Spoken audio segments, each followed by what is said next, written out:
അൽഹംദുലില്ലാ വസ്സലാത്തു വസ്സലാമു അലാ സ്വാഹിബിൽ വസീല ലക്കൽ മുൽക്കു വാലൈക തവക്കുൽ. ഇന്ന് സംസാരിക്കുന്നത് ശത്രുവിൻ്റെ കുതന്ത്രം ഫലിക്കാതിരിക്കാനുള്ള നല്ലൊരു ആത്മീയ കർമ്മത്തെ സംബന്ധിച്ചാണ്. അവാരിഫുൽ മആരിഫ് എന്ന് പറയുന്ന ഗ്രന്ഥത്തിൻ്റെ രചയിതാവായ ഇമാം സുഹ്റവർദി റഹ്മത്തുള്ളാഹി അലൈഹിയാണ് ഈ കർമ്മത്തെ നമുക്ക് പരിചയപ്പെടുത്തി തരുന്നത്.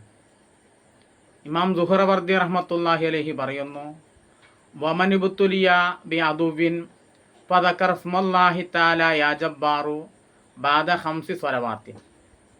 ശത്രുവിൻ്റെ ശല്യമുള്ള ഒരാൾ 5 വഖത്ത് നിസ്കാരങ്ങൾക്ക് ശേഷം അള്ളാഹുവിൻ്റെ നാമമായ യാ ജബ്ബാറു എന്ന നാമത്തെ ചൊല്ലിപ്പോന്നു.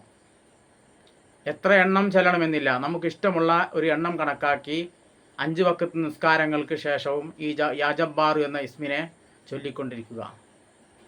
എന്നാൽ ലം തംഫമാഹു ഹീലത്തുൽ അദുവി, എങ്കിൽ അവന് ശത്രുവിൻ്റെ കുതന്ത്രങ്ങളൊന്നും ഫലിക്കുകയില്ല.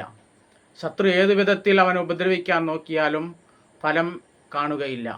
സിഹിർ അതുപോലുള്ള ഏതെല്ലാം വിധത്തിൽ അവനെ തകർക്കാൻ നോക്കിയാലും ശത്രുവിന് അവനെ കീഴ്പ്പെടുത്താൻ പരാജയപ്പെടുത്താൻ സാധിക്കുകയില്ല.